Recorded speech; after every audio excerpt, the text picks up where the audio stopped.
We're breaking down the one hidden detail in Snoke's Force Friday toy. Force Friday is here, y'all. In just a few hours, Targets, Toys R Us's, and Walmarts all across this great nation of ours will open their doors and unveil aisle upon aisle of brand spanking new Last Jedi toys. And they can all be yours, so long as you're already in line and have no qualms whatsoever about trampling other Star Wars fans to make sure that you get to that porg pile before they do. In all seriousness, Nerdist News does not condone trampling other Star Wars fans on Force Friday. But if we did, it would totally be for the porgs, because cute. But even if you can't get to the stores or just have some strange moral objection to injuring those weaker than you for toys, Force Friday still has plenty of excitement in store, because it's also the day that gives us some of our best looks yet at all of the new characters, costumes, and vehicles that will be debuting on the big screen when The Last Jedi hits theaters this December. In fact, a ton of toy images have been popping up online early, and some of them have already gotten us pretty excited. Like this one of Superfly Supreme Leader Snoke. He's looking mighty fine in his new threads with all that gold. He's ready to grab a schmoke and a pancake at Studio 54. I love gold! But if you're distracted by all the glitz, you might miss one very cool detail, that big black ring hiding on his left hand. Ooh, a ring! It's like when my Barbies came with jewelry. So exciting.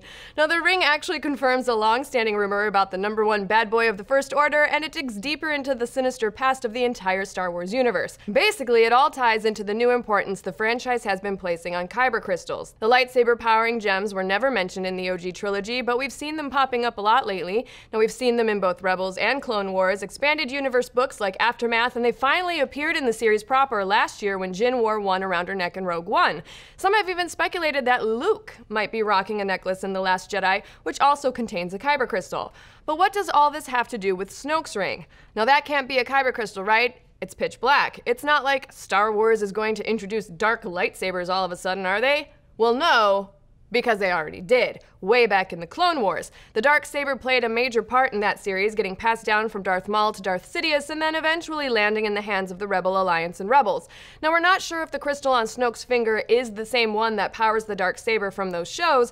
In fact, we're not really sure Snoke has much interest in wielding a saber of any kind. What this really speaks to is his obsession with the past. In the Star Wars Aftermath novels, we meet a group of dark side fanatics called the Acolytes of the Beyond who scour the galaxy for whatever Sith artifacts they could find, and we think it's likely that these guys probably ended up finding a dark kyber crystal or two and probably ended up turning them over to Snoke. Maybe by choice, maybe not, but either way, Snoke wanted them, and by the prominent place in his wardrobe, it means that he really cherishes it. So why is this important?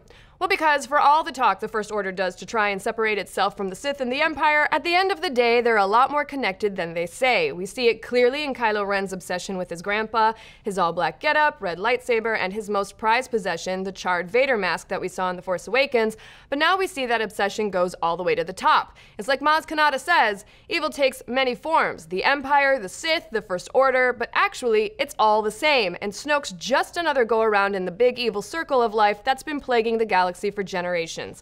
But what do you folks think? Is that really a dark kyber crystal on Snoke's ring? And how many people are you willing to kill for a porg toy? 5-ish? Let's discuss. And do you find yourself living in simultaneous fear and awe of tech billionaire and possible evil supervillain Elon Musk? Then be sure to check out the latest episode of Musk Watch. Dan and Kyle break down all of the latest technology news from SpaceX and Tesla to the Hyperloop, along with his personal army of venomous bats. Be sure to check it out every Tuesday on Nerdist YouTube and ProjectAlpha.com.